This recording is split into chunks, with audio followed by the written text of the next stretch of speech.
Welcome, everyone, to the Kitchen Alchemy Podcast, where we like to hear the stories of the transformational power of food and the lives of those who create it.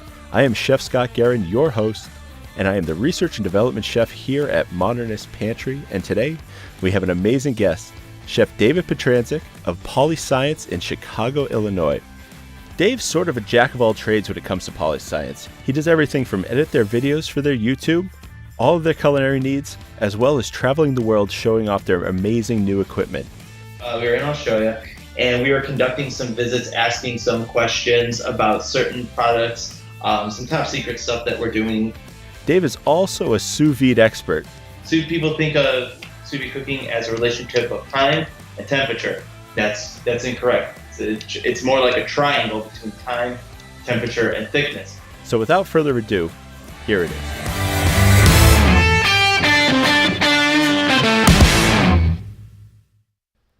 So I'm here with DavidPietranczyk, and he is the chef at PolyScience. How you doing today, Dave? I'm doing all right. Good to hear. And is chef your actual title at PolyScience? It's funny. Like I feel that I've never had a title. I feel like that's indicative of a lot of people. The title never really explains what you do, and then when it finally does, you're doing something else at that point. My role's always evolved there. My title officially is Culinary Support Manager. I'm not exactly sure what that means, but effectively, yeah, I'm the chef at PolyScience. Well, I asked that because you do so many things at PolyScience, and I always know it's kind of a joke. It's if you need to know anything, ask one of the Davids. It's you and then another Dave, I believe, isn't there? Yeah, so that's Dave Davenport. He's an engineer on Breville's Australian team, but he developed the control freak. And when it came to something that we're working on right now, supporting the unit, they codenamed it Ask Dave, which I thought was hysterical. Because either one you ask, I'm sure you get some sort of answer from it.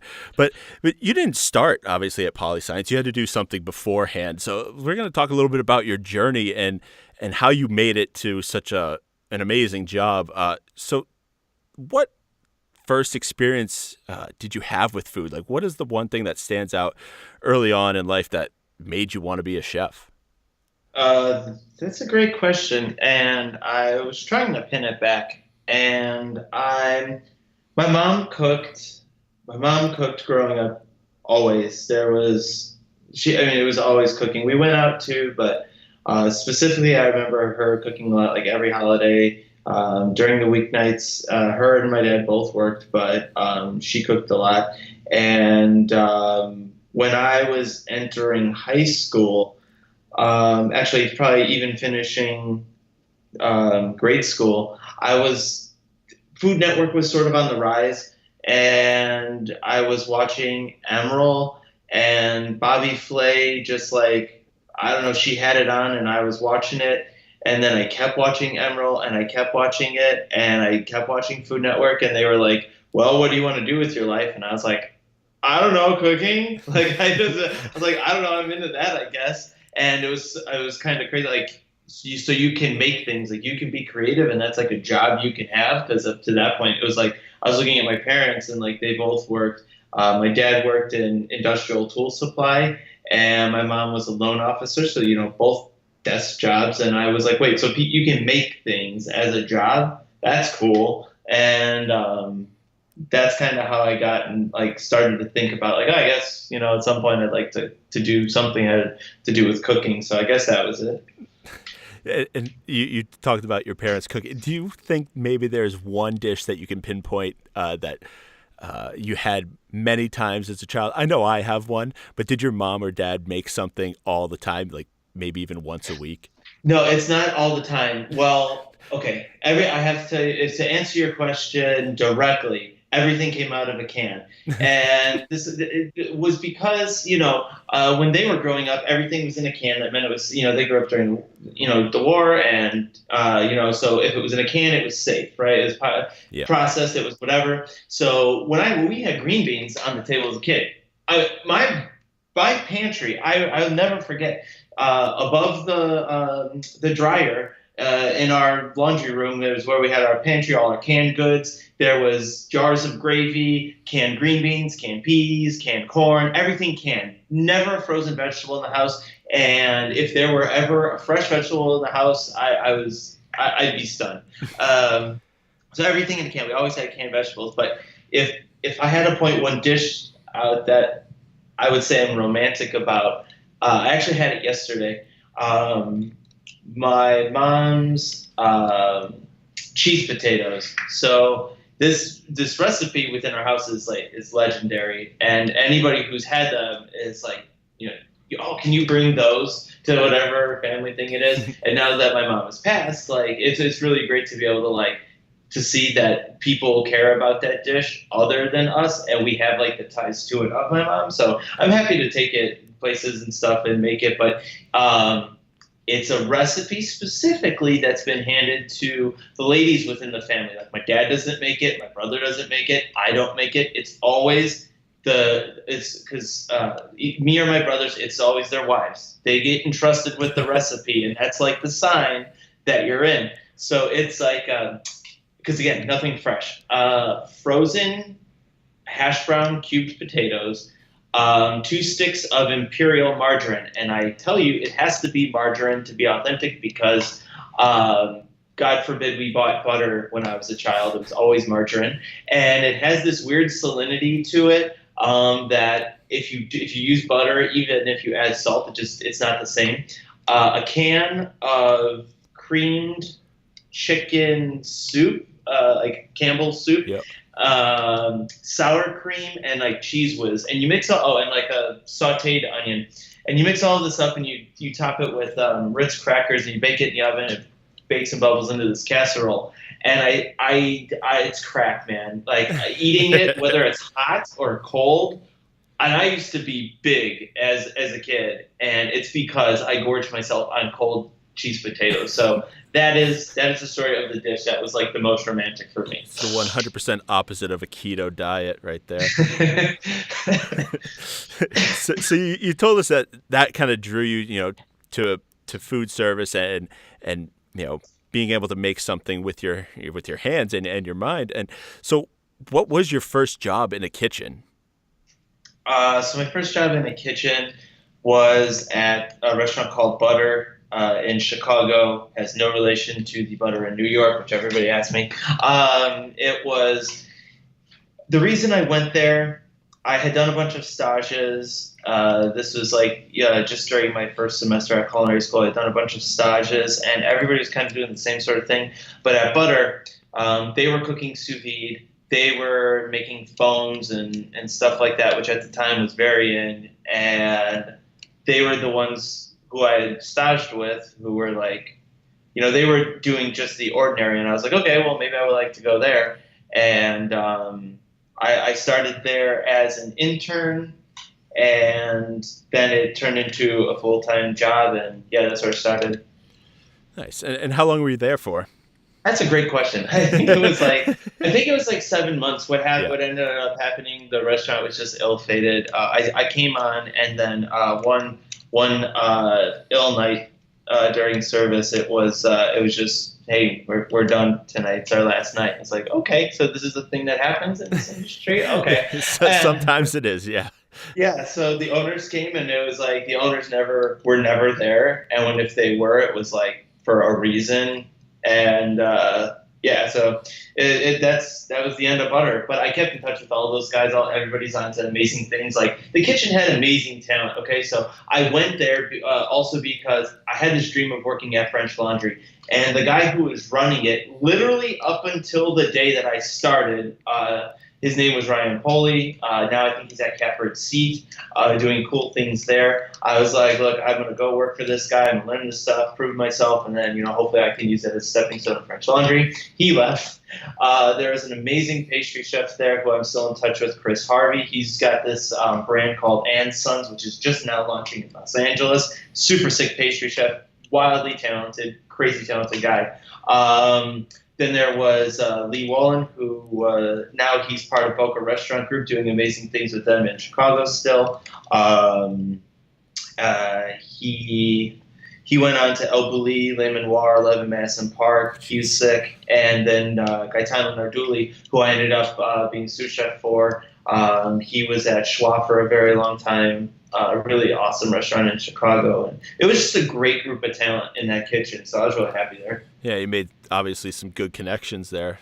Oh, yeah, and I'm in touch with all those guys. They're all so awesome. And what I liked about that kitchen specifically, it was just that everybody kind of gave a shit about everybody. And it was small. It's like 5 guys, and it was just tight-knit. And I always like that as opposed to like really big, like 30-person kitchens. I always like that small feeling.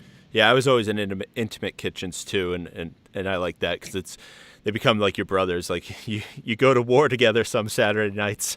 Oh, you see them more than your family. Yeah. You see them than your wife, your girlfriend, your parents, whatever it is. Like you live with those guys basically. Like you literally spend more time with them than anybody else. So they become your family, and I don't know. I enjoyed that. And talking about Saturday nights, do you remember your first Saturday night like in a kitchen? Not particularly. I'm sure I went down. I'm sure I went down in flames, right? Like That's kind of what I'm getting towards. I'm sure it was inglorious. Do I remember how inglorious it was? Not particularly. I know that. So when I started at Butter, there was a guy working garde manger who was leaving to go to another kitchen. He had put his 2 weeks in, and I was going to take that over. But Chris was just doing some like crushing things on the pastry station, and I had tons of interest in it. But they didn't need a pastry assistant. Like the guy was handling his stuff, and they really needed somebody for garde manger, so that was what was available. So I remember fumbling and trying to learn as much as I could that night, but I can't tell you it was easy. No, I totally understand. I remember my first Saturday was just like, what did I get myself into after going to, I worked as a dishwasher or whatnot, and then going to culinary school and being like, oh no, I made a grave mistake. Yeah, that's what I think is like one of the things that is really tough for culinary. Like a lot of culinary students still wait until their last semester to go work in a kitchen. And like that's probably the worst decision you could possibly make. Like you need to go stage. You need to like, even if it's like a Panera, a Chipotle, whatever it is, do something and find out if this is not right for you. Because if you pay all the money that it costs for culinary school and decide you don't like it, sorry, Jake, it's too late. Yeah, but then you learn to love it. It's kind of one of those crazy things. I don't know if you're a glutton for punishment. It takes a certain type of person, but like, there's nothing better than just hanging on a Saturday night in a kitchen, just like banging it out, no problem with your crew, and that's one thing. I'm romantic, if we're gonna keep using that term to go ahead. But yeah, I get a little romantic about that. So you have gone to many places, and actually you mentioned about going to or wanting to go to the French Laundry. And recently I saw on your social media that you did go to the French Laundry, maybe not to work there, but I saw you went. Yeah, I did. I was fortunate enough to eat there. We were in town for a conference at Culinary Institute of America, Worlds of Flavor, and we we kind of said like, hey, wouldn't it be crazy if we went? And me and my business partner that I was traveling with, we sort of were like, hey, did you bring a suit? Because I brought a suit, and we don't have to, but if we just saw if they had something. So French Laundry, a customer of ours, and I just simply asked. I was like, the liaison there. I was like, hey, do you guys have any availability? I couldn't get through on the main line, and I'm not asking for anything, a free meal or anything like that. And the meal wasn't free or anything like that. But I was like, hey, is there any availability? Is there any cancellation or something that maybe we could, eat really early or eat really late? We're at your disposal. And there was. So we were very fortunate and got to eat at French Laundry. It was sick. That's amazing because there's almost no availability months in advance. And hopefully they probably just had like a cancellation or something. Yeah, we ate really early. We were like one of the first tables in. It was sick. And was it the best meal of my life? It was not. Was it one of the most memorable meals of my life? Absolutely. The distinction being the best meal of my life was Alinea in 2007 or 8, I think I ate there. And that just was like, how are they doing this? What is happening back there? My brain couldn't even process. But at Laundry, everything was super solid. Like you hear so much stuff, right, about like oysters and pearls, and you're like, how good can it be? Like it's freaking tapioca, sabayon, and some oysters. Like how good can this dish be? And I've been to places, I won't name them outright, but I've been to places that allotted, restaurants, 3 Michelin stars, and like you get there, and you eat the dish, and it's like, it's okay. But so I was like hoping, praying that it wasn't like that at Laundry, and I take that first bite of oysters and pearls, and I was like, shit, this is good. This is so good. So and it was like every course was like that. It was like, wow, like technical execution, amazing. Everything seasoned perfectly. Everything was super balanced. It was a great experience. Yeah, and I mean, just the attention to detail and the technique is so, spot on and on point in those types of places. And you had mentioned Alinea, and you went around 2007, and that's not that it's. I mean, it's still amazing because they're constantly innovating. But then is when the first opened, and they're doing things that no one had ever seen before. In the like world. there was a dish. It was a lamb dish, and it had this pea puree on it. And imagine a rectangle of pea puree, and there were dots of sauce on the plate. Like there were a couple fluid gels and a couple other things, like in dots, large ones, small ones, whatever. And then there's the lamb. It's all scattered, right? It's in this. Actually, it's plated sort of linear, very lengthwise. Yeah. And there was this pea puree that had these perfectly clean lines. Like they didn't do it with the spoon. It had these perfectly clean lines, and it wove in and out of these dots, went up and over the lamb, and then like into some other garnish. And I was like, how the shit did they do that? Like I was like I remember that specifically. Like I'd never seen that before. Blew my mind. And immediately I went back to the kitchen the next day, and I'm like throwing everything I can into, like, I made a puree, like a cheap puree of like carrots or something like that, and used every freaking hydrocolate and gum I could, xanthan, agar, this gelatin. Okay, this didn't work. How did they do it? And that really set me down a spiral. It absolutely does, because I mean, I work with this stuff day in and day out at Modernist Pantry, and I know a lot about these ingredients, but it takes a lot of know-how from a lot of talented people to be doing certain things like that, to almost break your mind when you're in there eating it. And that's where, food turns into an experience rather than just a meal. You're literally going on a roller coaster ride when you're at places like that. I'm going to put you on the spot. Put you on the spot.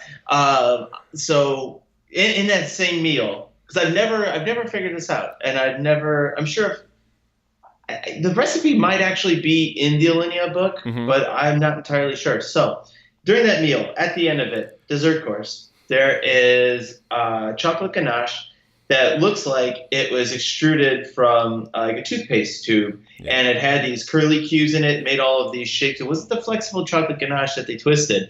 It was extruded somehow, some way, and I have literally no idea how they did it. And then later in life, I saw it done with, again, pea puree. Oddly enough, I guess peas are a good conduit for this sort of thing. Yeah. But do you know how they did that, or what would your first approach? So it just looks like it's extruded. I'd have to know the texture of it. That's one thing that's going to help me.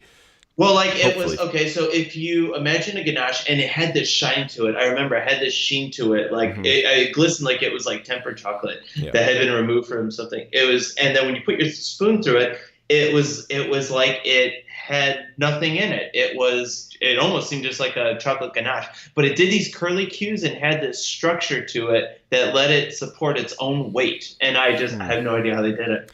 That's the hard part, because that's mainly fat. So there's very few things that just mix into fat.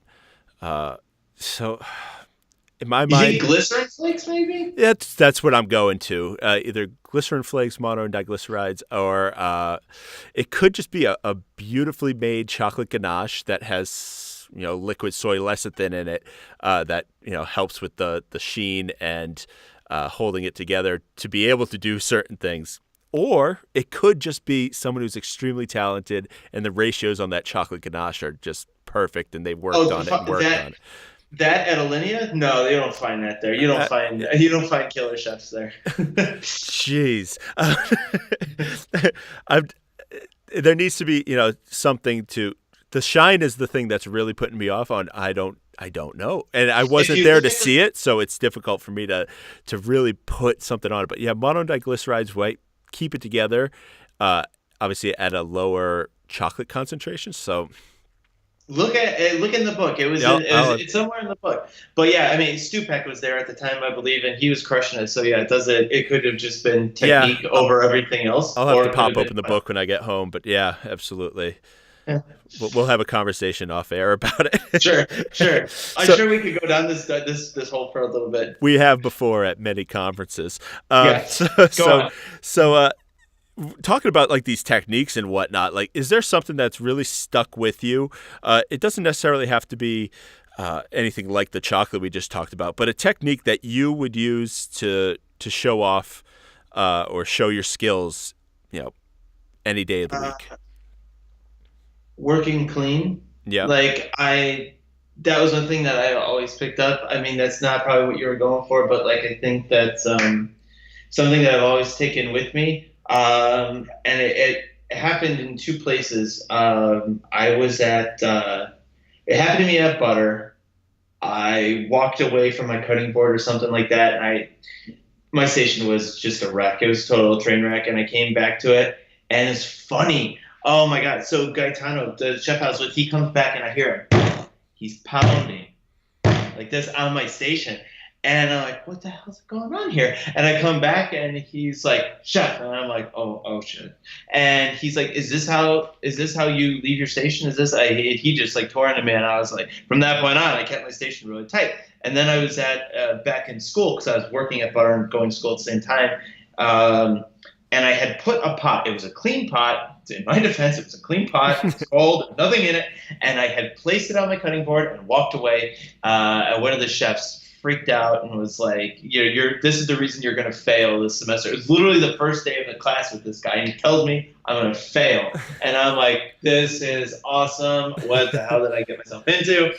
And so from that point on, it was always just like, okay, be clean. So now if I walk away from my cutting board, if my towel's not on me, it's folded. My knife is always perpendicular to parallel to my cutting board. Yep. Spoons are always in one vein. There's clean vein, there's dirty vein. I always just try to keep it clean. But I would assume the technique you were referencing would be something that I would try to pull out to sort of impress somebody, or a technique or something that's always just been in my bag of tricks. Mm-hmm. That's a good question. I don't know. Sous vide has always been a concept. I've always cooked sous vide. Like at Butter, we cooked sous vide, and obviously we're PolyScience now, so sous vide's always stuck with me. Yeah, I'd have to think more about that. No, it's totally fine because sous vide, I mean, we're going to get into it pretty deep later on, I think. I got some questions for you that hopefully you can answer for me.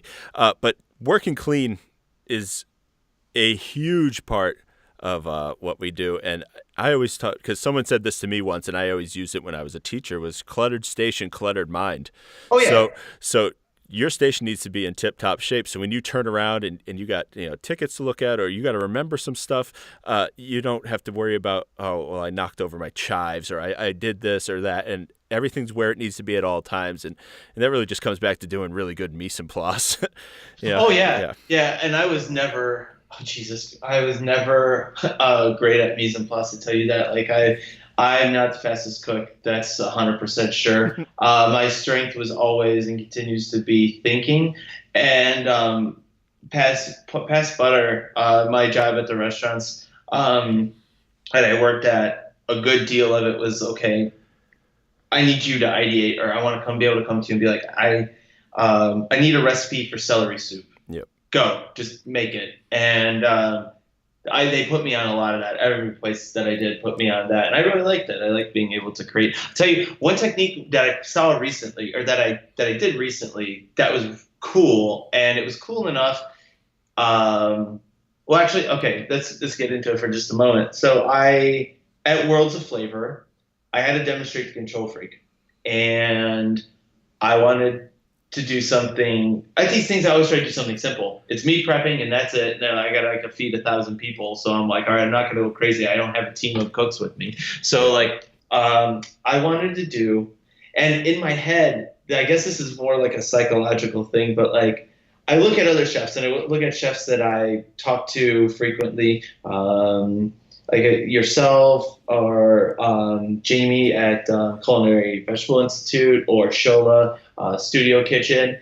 And I look at the stuff that the guys are doing, and I'm like, I would never think to do that. Like, I don't cook like that. Like, I don't do that anymore. Like, I used to be trying to, I had an idea one time to take scraps from our charcuterie station, re-season them, bind them with an Activa, make a sausage out of the scraps of sausages and stuff like my brain was just all over the place, and I'm not like that anymore. Now I cook very simply, and it was hard for me to like come to grips with that because I felt like I was like not crushing it, I wasn't pushing, but then I was like, you know what? That's just the food I cook. I cook simply now. So when it came to Worlds of Flavor, I was gonna make truffle noodles. I was gonna make truffle butter noodles. Butter noodles are something I make at the house, and I had to show off the freak. So I was like, I'm gonna make this gigantic vat of beurre monte because I can make that with my eyes closed because I did it a million times as an intern.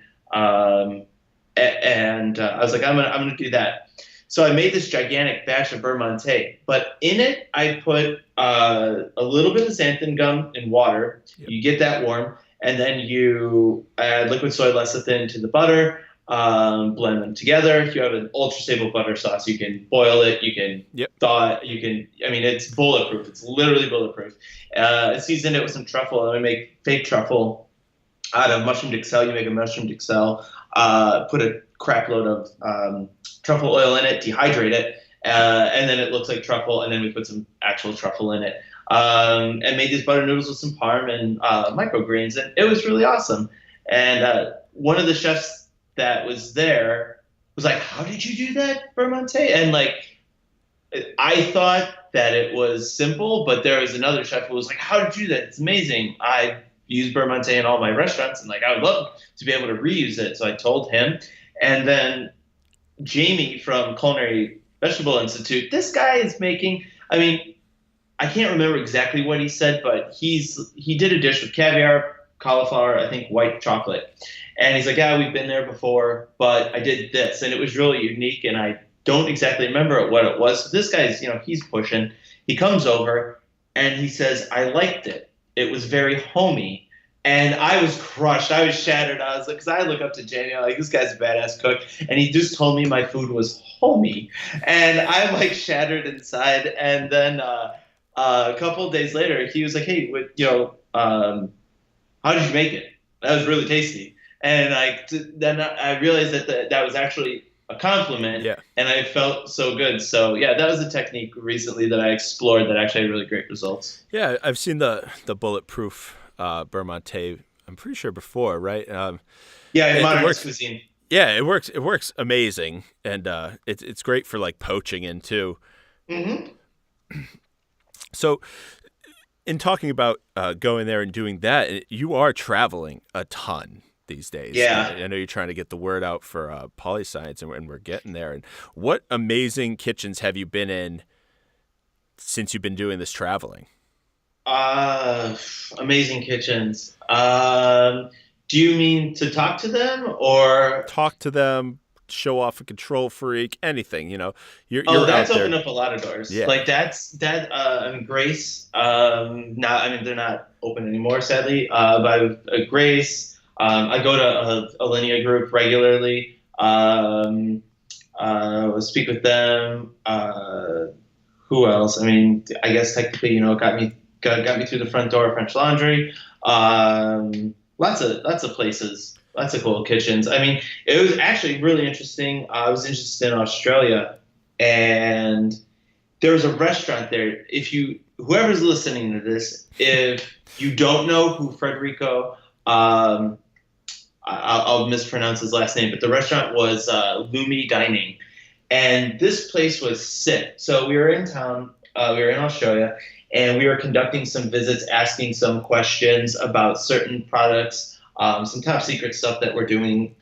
We asked people under NDA, but we were in Australia, and I got a hold of him through PolyScience's Instagram, and because I was just searching chefs in the Sydney area. I had no idea who I was. I had no idea who he was, but his Instagram looked cool, and I was like, all right, would you be interested to meet? Go there, start talking to this guy. He is like one of the nicest chefs I've ever met. Totally informative, super nice guy, using really cool tools. I mean, he's got PacoJet, he's got Assam, he's got Thermomix. He's using, the range of tech that's out there. Yep. And then he's like, well, if you got a few minutes, I'd like to feed you guys. I'm like, okay, he's going to make us, a bite of something. And at that point, I was really hungry. I was almost hangry at that point. So I was like, sure, I got all time in the world. Sit down and totally no expectation for it. 12 courses later, we eat his entire tasting menu, and it was one of the best meals. I'd have to say it was top 5 for sure. Wow. And that was like, so the question was, what doors or what kitchens have I been in because of PolyScience? And that was definitely because of PolyScience and just getting a hold of him through our Instagram.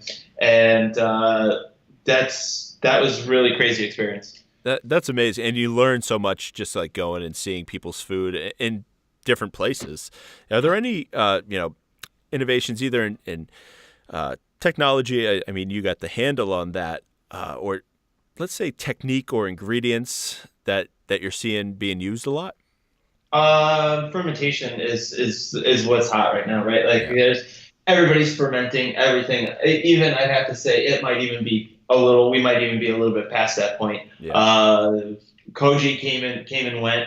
Everybody's over that now. Koji was the ISI foam of 2017. Koji's come and gone. What else? I'm trying to think.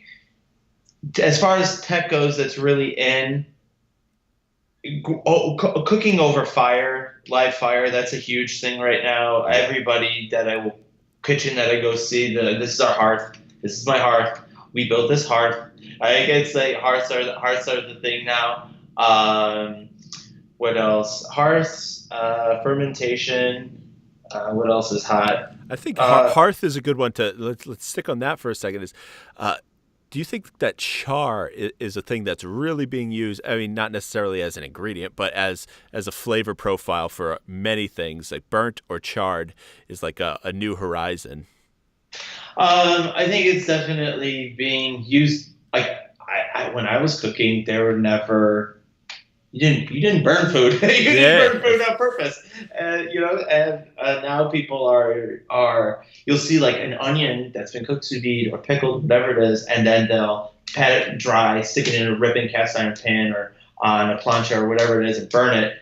For color. People are making ashes out of this vegetable, that vegetable, whatever. Frankly, I think all ash tastes the same, just tastes like burnt. There's a purpose. It has its place. But I agree with that. I think it might come from Francis Milliman was on the chef's table in that first season, and he was charring things and burning things, and people were like, "Oh, look at that! That looks cool." And then we have the okay to burn things, and there are some amazing things that if you put a char on them, it completely changes the flavor profile. Mm-hmm. I made a charred rutabaga soup that was like out of this world. Not to pat myself on the back, but it made rutabagas, something completely different than what people know, and I really enjoyed it. But does everything need to be charred? I don't necessarily think so, but getting that extra little bit of flavor and doing something new, like a hearth, is super cool. And if people are learning how to cook over an open flame, which 10 years ago, it was all gas, all everything, in almost now it's everything. Cooking directly on the fire. Like yeah. You see like you see baskets, right? It looks like a saute pan, but it's a basket. And if you got broccoli in it or whatever it is, and they actually just put it on the coals on the fire, like that's pretty in vogue right now. Yeah. When you were talking about the rutabagas, it's funny. at Star Chefs last year. One of the guys that were in our booth, Hari Cameron from Amuse in Rehoboth Beach. He actually that's close to you, if I'm not mistaken. Hari and his brother were cooking in our booth, and they took this gigantic celery root. It was huge. It was like a 16-inch softball, and they blackened this thing. They totally burned it in this Marafoni oven purposefully, and then cooked it sous vide. I think for overnight in whey or something like that. I forget. Yeah.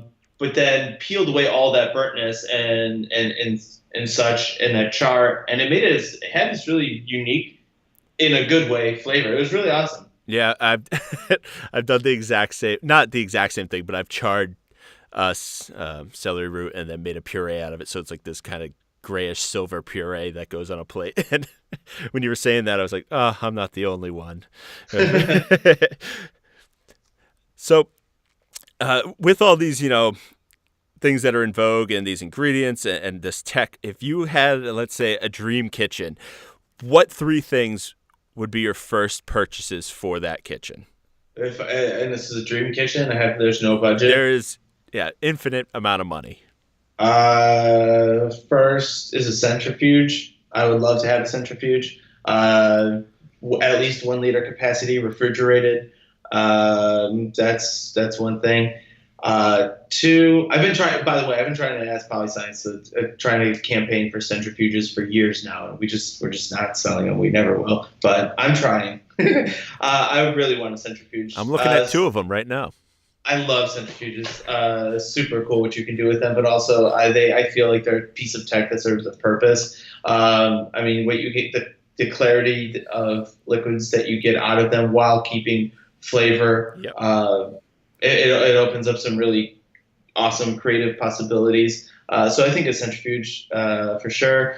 These aren't in any particular order, but centrifuge definitely would be a blast chiller. I have a blast chiller and I love it. I would be lost without it. I love it. I love the blast chiller. Aeronox blast chillers are my favorite. I've never explored the multi-fresh that they make. It's a, for those who don't know what it is, it's a blast chiller that can also proof, thaw, cook low temperature within some sort of a tolerance. Johnny Iuzzini uses them to temper chocolate, from A to Z in there. He's done with them. What else?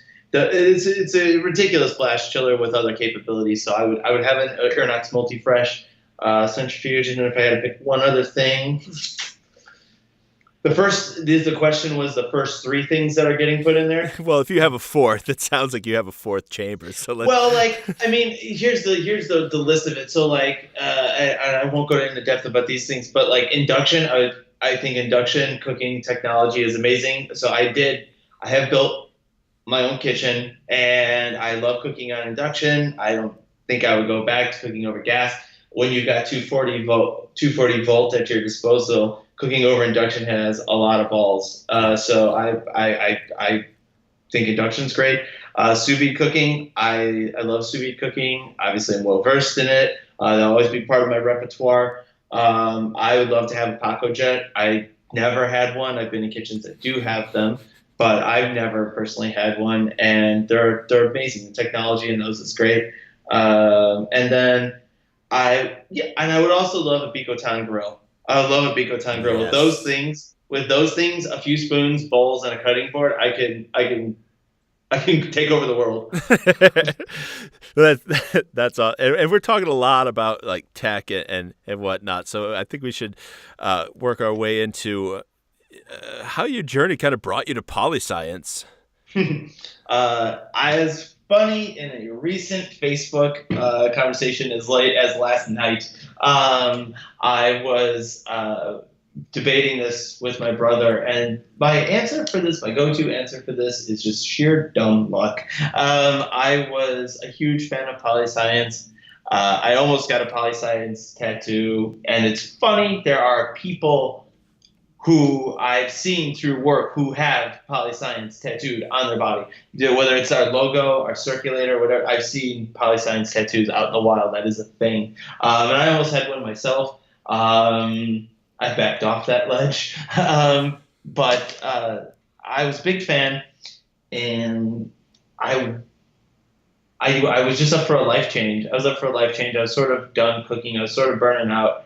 And I was like, look, I want to step back. If I decide that, I just have to live in the kitchen, like it'll tell me, like I'll have that feeling, like I'll go away from it, feel that I'm missing something, and I'll go back to it. But surprisingly, I stepped away and I started doing other things in food. I started teaching culinary classes, and I got as much, actually probably brought enjoyment back for me to cooking because I was so burnt out and not being able to see my family and stuff, and it was hard on me. So I was teaching culinary classes. There was a Facebook post that asked, or they were looking for people to answer phones and take orders. And I was like, I could do that. And I thought that they would be in Los Angeles, New York, something else. I was going to have this, major life change. Turns out they were 30 minutes from my house. So I applied. Or I sent my resume through whoever the Facebook link said to send it to, and I heard nothing for half a year.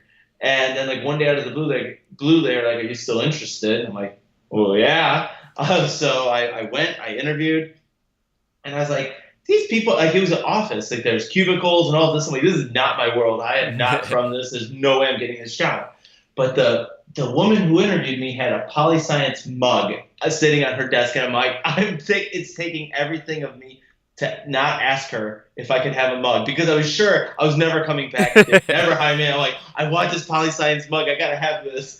And I didn't ask her. I was on my way home, and she called me, and she's like, "Hey, can you come back for a second interview?" I'm like, I'm halfway home. I can turn around. Like, do you want to just hash this out right now? And she's like, no. And I was like, all right, well, literally, I'm free tomorrow, so I could do this whenever. Went back the next day, met my boss, and I've been there for 5 years. That's awesome, man. It's kind of crazy because coming from the world we know, it's on that second interview, it's like, yeah, you want me to let's do it right now. And that's sure. not how you're going to pay me how much? And I'm making, yeah, sure. Oh, wait, there's benefits? What's a benefit? Like weekends? Oh, that sounds cool. Like it's. Yeah. So was there any intimidation just like when you walked in on that first day? Oh, dude, like I cooked. Up until this point, I cooked. For the majority of my adult life, I identified with myself as a chef, and now I have a desk and a phone and a voicemail, things that I had and an email address, things that I was not accustomed to doing. And they're like, okay, we're going to teach you how to invoice. I'm like, what's an invoice? Like, I had no idea. And they're throwing around terms like, okay, well, this bill of lading for this one. I was like, okay, layman's terms, what's a bill of lading? And like, there was just this total disconnect. I'm like, I'm so going to get fired. And like, I was cooking right up until my first day at PolyScience. So I got off of work or whatever it was. I get home at midnight, whatever it is, and now I've got to be at work.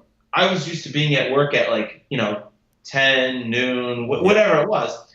I have to be there at 7:30, and I am freaking out. I'm going to oversleep. So I was nervous about that. I get in, and when you started at PolyScience, it was actually kind of cool. You had to spend a week on the floor. And I think that's one of the things that always stuck with me, was because you had to learn how everything was made before you could talk to the customers about it. So I learned how to build one of our circulators, which was super cool. That's cool. And then I learned everything also about shipping, inventory, all this stuff. And again, I was failing because I'm at this guy's desk in shipping and inventory, and he's explaining to me how they order things. And I was literally falling asleep at his desk, and I'm like, I'm going to get fired. And I was falling asleep because I was so tired from cooking. Mm-hmm. So yeah, was there any fear? Oh, there was lots of fear. I was going to get fired. So when you started there, what did you actually know about immersion circulators before you walked on and made one for the first time? As far what did I know about circulators themselves or about sous vide? Both the immersion circulators and sous vide cooking. Sous vide, I thought sous vide, I thought I had a pretty good handle on it. And then I learned everything I knew was completely false. I learned that I knew nothing about it later. And then about immersion circulators, I knew that they heated and they stirred, and that was really about it. And then seeing how they were built at PolyScience, and like I thought there was this like gigantic assembly line with these like robotic arms. And because I grew up around the Ford plant on the south side of Chicago, and I figured that this is this huge automated thing. And you see that there are people making these stuff by hand, and like literally the culinary circulators are being built next to the ones that go to like NASA. And I'm like that like blew my mind. So I thought I knew things and learned I knew nothing. So that happens a lot in this business. Right? Yeah. It never stops. You think you know something, and then like you realize that you know. There's people who know 10 times more than you. But I think that's what's cool about it, right? Like that's so cool because you just keep learning, and like it's always changing. Like we keep talking about like what's in vogue, what's past its prime, stuff like what are these things? Like it's always evolving, and I think that's super cool. I think that's what keeps me going. So what's one thing that you believed about sous vide cooking when you started there that you mentioned, you changed everything you knew about it, or you actually learned about it. So what's one thing that you thought was truth and now you realize, it's not right? Something else? But this will go for a lot of people who maybe are just starting to cook sous vide because it's coming so much, it's in a lot of homes now. So what's one thing that you learned and you can maybe help someone? So I will say that this is the thing that people either are going to go, all right, they're going to tune out right now. This guy's totally whacked out with no idea what he's talking about. I assure you, I was like you folks once upon a time as well, once I say this, and I learned I was wrong.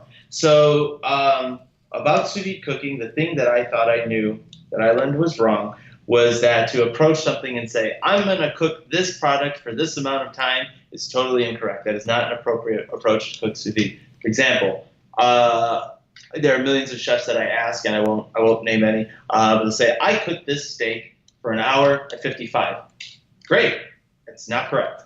The reason it's not correct is because the way that sentence should be phrased, I cooked this product at this temperature for this amount of time based on how thick it is. Thickness impacts sous vide cook time tremendously. Yes. People think of sous vide cooking as a relationship of time and temperature. That's incorrect. It's more like a triangle between time, temperature, and thickness. And really the two big players there are temperature and thickness, and then time is sort of the output. So it's A plus B equals C, C being the time. It's all dependent on its thickness. And the reason that people think that this is an appropriate approach is because there are exceptions to that rule that work. They work perfectly and are actually also safe results. But I'm sure maybe you'll drag me down that rabbit hole later in this conversation, but I'll leave it there. That's where we're going right now. Okay, so we're going to go down that path. So I'll let you ask the leading questions, and then I'll answer them. But I'll leave that as the simple answer is that time and temperature should actually be temperature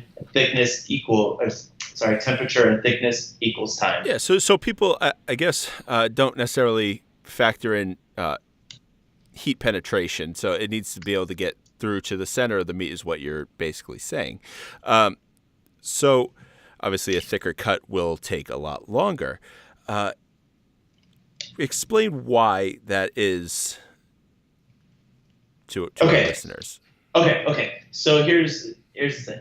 I'll give you another example. We're gonna stick on this steak. No worries. Let's imagine a steak is an inch thick, and we're going to cook it in a bath set to 55°C. Mm-hmm. And I'll leave a moment for silence for people to answer how long they think that steak takes to cook. So 1 inch at 55 blank. Now, that... Just really quick, do you know 55°C in Fahrenheit for our listeners who may not understand the metric system? 130. I think it's like 130. I think it's about 132 or something like that. So. Whatever. We can go down. Actually, I would be, if you want to talk about Celsius versus Fahrenheit and why, whatever, at some point, I'm happy to do that too. But anyway, so this steak, let's say you've answered 55°C. 1 inch thick, it's going to be done in an hour. You are entirely wrong. It takes an hour and 38 minutes for a 1-inch steak. And I see this all the time. Chefs are rarely, if ever, hitting their core temperatures. Rarely, if ever. I was recently in a place, again, I won't share, but there was a person who was cooking something for an hour that was like 4 inches thick. And I was like, oh my Lord, like there's no way. Yeah. So let's take the same steak and let's say it's going to be 2 inches thick. So now we have the steak, it's 2 inches thick, in a bath, 55 degrees. Logically, how long would it take to cook? You say, okay, if a 1-inch steak takes an hour and 38 minutes, okay, double that, and that's how long the steak is going to take to cook. Wrong. It takes actually over 6 hours for that steak to cook. As thickness increases, cook time increases exponentially. So it's not just a factor of 1, it's exponential. So by rule, we cook 2C over our desired core temp. The reason for this is that it cuts down cook time dramatically. So the inverse relationship happens. So we go back to our steak that's 1 inch thick, and about 55. We said it takes an hour and 38 minutes to cook that steak. If I cook at 57 to a core temperature of 55, I reach that temperature in about 53 minutes.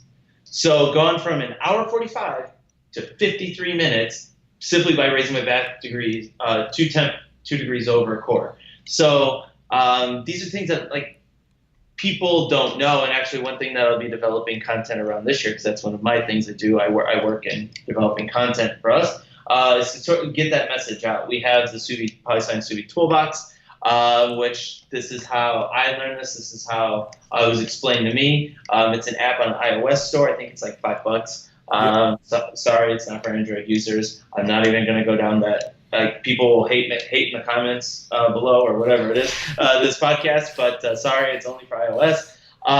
We have the same charts that the math is based on in our cookbook, Immerse, which is super good. So I understand that. And there is an easy way for people who are cooking sous vide and may not have your app or whatnot. If you have a probe thermometer, that is on, a wire that you can pick them up anywhere. If you take this, there's a special double stick tape that is padded and you can put it on the outside of your bag. So you do puncture all the way through to the center of the meat, but it's not allowing in any moisture and it's not allowing any air to get out. So you can find out your times and temperatures by doing that really easy, without having to worry about, ruining your steak. Not only that, but like, okay, so let's say when I teach sous vide classes, that's one of the approaches that we use. We always cook by temperature using a data logging thermometer. So you take, as you said, closed cell foam tape, apply it to the outside of the bag, stick the probe to the center of the food, and then you say, okay, this product is the thickest one in my bath. If this one is correct, then all of them that are thinner in the bath are following along. Now, that last 2 degrees is a huge stretch of time, right? So we said the difference between 53 minutes and an hour 45. So to go carry over 2 degrees. So your variance is, if I sliced 5 steaks in front of you and said, okay, which one's 1 degree off? You couldn't tell me. Yeah. I guarantee you couldn't tell me. So it's a safe way to cook sous vide. So it's the way to cook sous vide where you're hitting your temperatures. And there's also charts out there. So if anybody doesn't want to do that, DouglasBaldwin.com, great resource. He did the math for the sous vide toolbox. Dr. Douglas Baldwin. And the charts for Modernist cuisine, I believe they worked with him on their charts as well. And those are what are formatted in the back of the Immersed cookbook. Yeah. So I hope that clears up some things with sous vide with people. And I think that's really great because a lot of people just go, okay, well, so-and-so said this temperature for that time, but you really just want to get to the core. Unless you're doing something like a long-term, 48-hour short rib, something like that. That's very commonly done. Obviously, you're getting to that core temperature, and then you're starting your time is what you're supposed to do, right? Yeah, so in terms of a long cook, and this is why the approach, that approach is sort of masked the flaw in thinking Yes. I'm going to cook my steak for an hour. When you say I'm going to cook pork belly at 66, which, sorry, that one off the top of my head, I don't know what it is in Fahrenheit, but let's say I'm going to cook my pork belly at 66 for 24 hours. That approach is valid because you're definitely, your pork belly is what, 2 inches thick, maybe a little bit more. So you're definitely going to hit core within 24 hours, Mm-hmm. and it's going to sit long enough in that bath to pasteurize it to be safe. And it's going to be in that bath long enough to tenderize it, so you're going to get a good result. So that approach has masked the flaw in thinking for leaner cuts. Nice. All right. So we've talked a lot about your immersion circulators that you have at PolyScience, but you have a lot of other amazing things that people have been using. And let's see, about 2 years ago, the Control Freak came out. I love it. It's probably one of my favorite items. You also have, you mentioned the sommelier, and then your new vacuum sealer. So just quickly, if you wanted to, we could talk about the Control Freak all day. The things you can do on it. I think the best things you can do on it haven't even been thought of yet. And the somm or the sommelier, how amazing that is, especially for restaurants and people who are wine enthusiasts. And then the vacuum sealer, which is probably your newest product. How awesome is that? It's super cool. We worked really hard on it. We worked on it with Mini Pack America. They're awesome guys over there. Joe, he's the president of the company. He's a super nice guy. He works really hard. Dave, over there, he is. It's funny that Dave over there is not unlike myself. He signed up for one thing and does a lot of other things, and he put a tremendous amount of work into it. And then when it came to me, it was like, okay, what refinements can we make? Because Mini Pack works in the food processing industry, like butcher shops, grocery stores, stuff like that. And we sell Mini Pack products for chefs. And like, okay, what refinements in this interface can we make for chefs? And HACCP is a really big thing right now. It has been for a while, but now I think it's funny. On the first of this year, I ran a campaign called "Stop Hiding Your Vacuum Sealer" when we launched it, because so many are just afraid of HACCP. But yes. The 400 is a tool that comes with an access code for HACCP portal for writing your HACCP plan, and it's super simple. People are, oh yeah, because people have created tools with HACCP support in them for years, and my opinion is that a lot of them have not been great. Like, oh, create your HACCP plan. You go in there, what in the hell is this? Like, you don't need. I'm even more lost now than I was beforehand. But with the 400, really, it's almost like there are some multiple choices to fill in the blank, and you simply ask questions, and we build your HACCP plan, which is sick. And like a HACCP consultation could be anywhere from like $3,000 to $8,000. I've even heard. Yeah. It comes with the vacuum sealer, which is like $3,200, something around that a range, and your HACCP plan is included in that. And then on the vacuum sealer itself, it's got probes for data logging sous vide, like we were talking about, cooking to a core temperature. It does that. It prints out labels. That's the cool part. I really like that too for chefs who are trying to make sure that their employees are doing everything right. Oh yeah, it's great for traceability. And what's cool about it? So when I guess another thing that's cool about it, when you're vacuum sealing a product, so there's manager mode and operator mode, and then as manager you set up the programs, the cooks simply execute them, and there's a green button and a red button. It asks the cook a question. It says, did you put gloves on when you did this? Did you wash your hands? Did you going through these food safety questions, and the cook hits the green button or the red button, and it logs all of this into a nice HACCP log, and it's a beautiful PDF, and you can export them like daily, weekly, monthly, export all of them, dump them all, whatever you need to do. And all of these questions say, okay, I programmed it to ask the cook a question. Did I check after the vacuum process, did I check the seal? Cook hits the green button. You got bags leaking. You look at that bag and say, okay, this one was bagged by John. John, you said you checked the bags, but clearly you didn't, because this one leaked all over the bag. John, go home. So Yeah.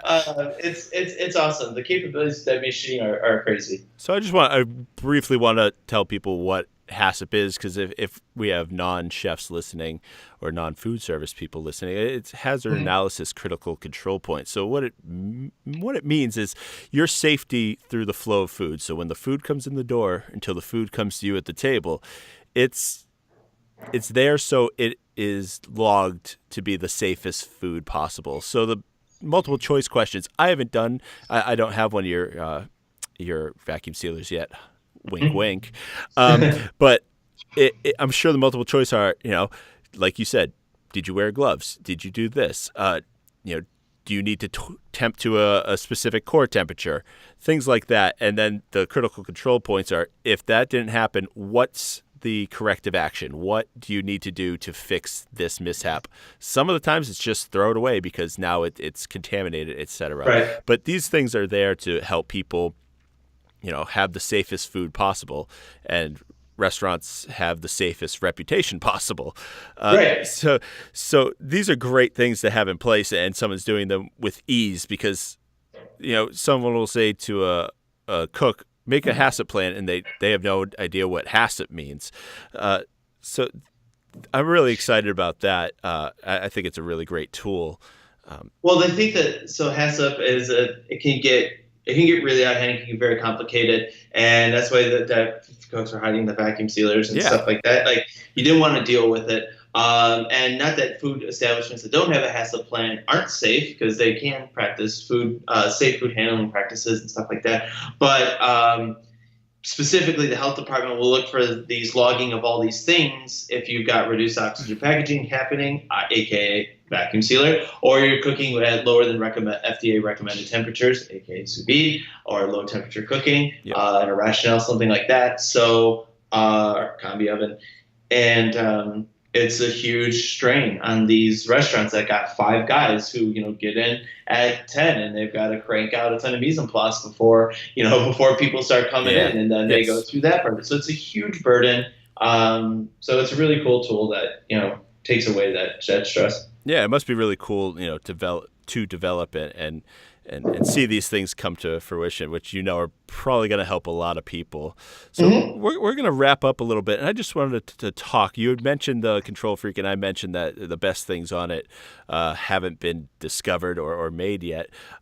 Give us a brief rundown. What is the Control Freak, and how is it different from other induction systems? Sure. So the Control Freak is a precise temperature induction hob. So we specifically say precise because it has a patented temperature probe that goes through the glass, makes full contact with the pan.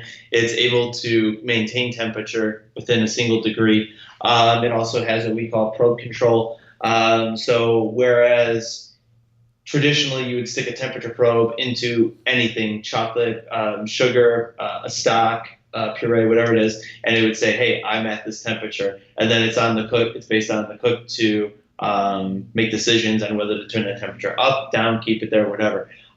With the Control Freak, you can program temperatures. It will know when they're hit, and then it will do what it's supposed to do, whether that's keep the temperature constant, turn it down, and it'll bring it to that temperature without ever overshooting it. So it's just the Control Freak is a tool that allows chefs to be very precise in the kitchen when they're executing a traditional cooking technique.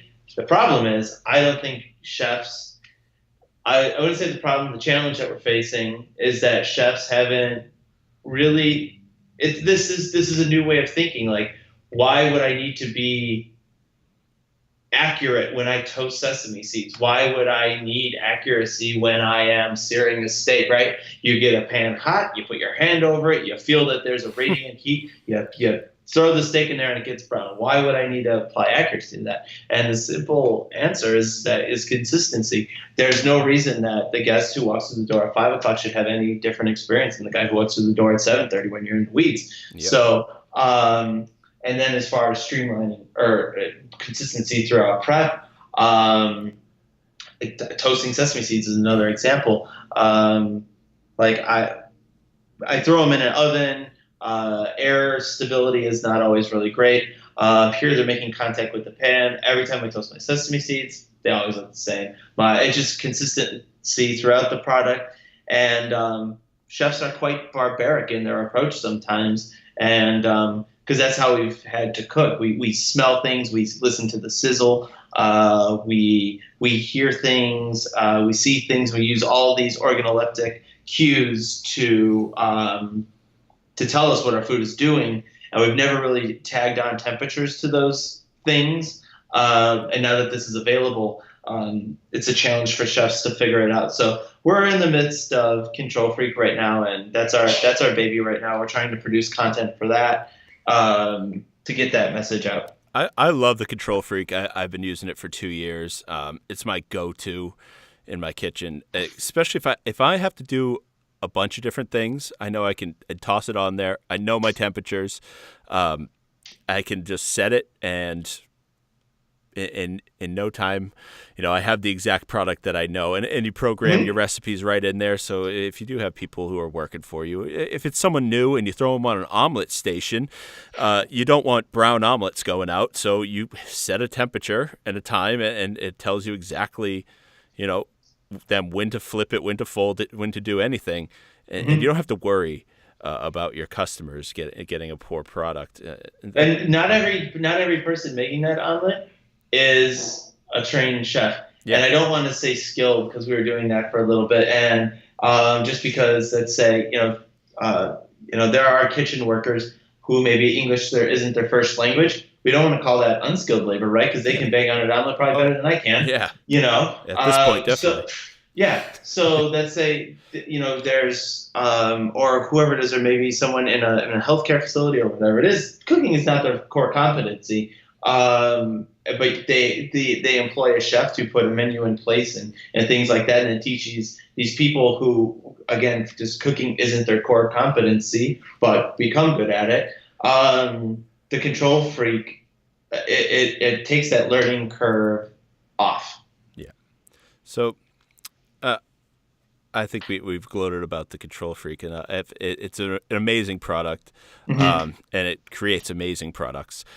So let's do a few closing comments, and I like to ask these to almost everyone I have on, and I'll start with this: what are you most excited about right now? It could be food, it could be personal, it could be anything, pertaining to where you're going in your life, in your journey.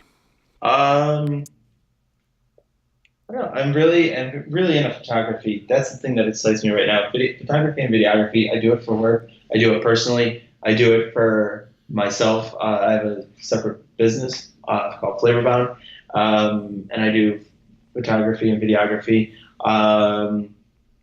And this weekend, I'll be shooting a commercial for a friend of mine hanging out the back of a truck with a very, very expensive piece of stabilization equipment. So that should be fun. So I'm excited for that. Fun and safe. And you mentioned Flavorbound. We didn't get to it. We're coming up. We went down a path, an hour and 10. Yeah, but that's so. You do a lot of different, cookbook reviews. You do photography, and it all goes up on your various social media channels. And we can get to those in a second. But everyone should definitely check you out on there and see the cool things you are doing. So is that one of the most things that the things that you're most proud of? Probably. It was a skill that I learned. I taught myself. Like cooking, I paid a ton of money, went and learned how to do it, and then busted my ass for a long time, and I could do it. With photography and videography, I bought a camera. I watched a million YouTube videos, went out and shot, watched more videos, went out and shot, and I developed my skill. And recently I looked at some of the first pictures that I ever took, and I was like, wow. So progression is really a thing. Yep. And so I am proud of that. So in your whole journey from, a kid who ate out of cans pretty much his entire childhood to working in amazing restaurants and now working for an amazing company in PolyScience, what has being a chef, how has it personally transformed you, or what positive impact has it had on your life? Definitely. Like I've told this to a lot of people, is that I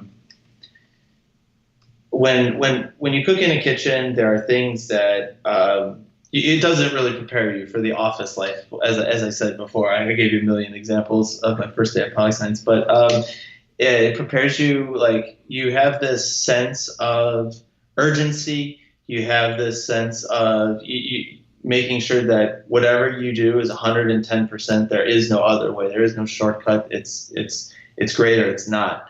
And that has given me like such a drive at work. Actually, sometimes my boss tells me like I have to dial it back. Like, not everything has to be 110%, but for me it just does. He calls it did you David? And I said, yeah, I did, because I just, everything has to be perfect. Yeah. There's no such thing as perfect, but that doesn't mean you shouldn't try. Good. And I think that's great advice too, which was my next question. But I think for anyone trying to do this as a profession, or any profession really, is do your best and strive to be the best. And you never will be. You never will be. But like, you have to give a shit. You just have to, because the day that you don't, like, if you got, okay, let's look at, like, you got time to lean, you got time to clean. Like, just push. You have to push. You always push. Always push. Every day, every minute you push. Because if you don't, then get the hell out. Like, go do something else. If you don't believe in what you're doing, if you don't love what you're doing, 110%, do something else. It's not worth it. Life is short. Like, I used to have this hilarious thought when I was a kid. You're born, and when you're 100, you die. I thought everybody lived to their 100 and then you died on your 100th birthday. Life is short. Most people live now to like 70, 80s if they're lucky. Some people make it to their 90s. And if you don't love what you're doing, put yourself in another position. Not everybody has control over that, but work towards it. Because otherwise, if you don't give a shit about it, it's a waste. It's a total waste. Absolutely, man. I love talking to you because we get along. We're about the same age too, and kind of the same path in our careers and whatnot. And I think we have a lot of the same mentality too. So where can people? I have your social media here. So on Facebook, Flavorbound. Yeah, Flavorbound on Facebook. I haven't updated that in a minute. Instagram has probably been my thing that I've been updating, I guess, most often. Yeah. Facebook, I have a website, which is I own flavorbound.com. That'll be changing. You can see some of the stuff that my brother and I did there. I'm curious to see where that website takes itself. But yeah, you can find me there. Instagram at flavorbound. Through work, I handle our social media channels with a few other people. Yeah. And those are at PolyScience for Twitter and Instagram. And then Facebook, we're PolyScience Cuisine Technology. And our YouTube channel. Everybody should check out our YouTube channel, because one thing that I've learned is that most companies' YouTube channels suck. They have a few instructional videos, maybe. They're poorly filmed. And like, you go there for ideas or whatever it is. Like CVAP for a while, like, who knows how to use a CVAP? Nobody knows how to use a CVAP. Alinea has a CVAP. They don't know how to use it. Like, go to the website, find CVAP. They've got like 5 videos on how to use it. Come on. It's a super cool technology. It's an awesome product. Like, come on, let's go. Like, get it up to speed. PolyScience, we've got 80, I don't even know how many videos we have on our YouTube channel at this point, but we are constantly working to produce excellent content for the YouTube channel. Everybody should go check out the PolyScience YouTube channel. Yeah, and I don't know if you mentioned this, at Flavorbound Media is your Instagram, right? Yeah, that's right. It's not at Flavorbound. It is at Flavorbound Media. That's yes. Right. I want to make sure people got that right. So, yes. Well, Dave, I really appreciate you coming on. I think this is a fun episode, and I look forward. I think we got a lot more to talk about, so we may have you on again. So if you don't have anything else to say, I just hope you have a good night and a good day at work tomorrow. Yeah, it's Thursday. It's the day after 4th, so it's definitely tough today. It's definitely tough, but I have plenty of things to work on. So yeah, you as well, man. I will talk to you. I'm sure I'll see you somewhere. We run into each other. Yeah, absolutely. So. We gotta have you out here someday too, so you can come play with the centrifuge that we have here. Absolutely. Just invite me. I'm down. Just whenever. All right. Take it easy, buddy. Thank you. Later, man. Bye. I want to thank Dave for coming on the show today. I really enjoyed our deep dive into sous vide cooking, and I want to thank each and every one of you for listening. If you haven't already, hit that subscribe button. It's the easiest way to get this podcast the second it comes out. Also, find us on Twitter and Instagram at Modernist Pantry, Modernist Pantry on Facebook, our website www.modernistpantry.com, or blog.modernistpantry.com, where we publish new articles and recipes frequently. I'm Scott Guerin, and this is the Kitchen Alchemy Podcast.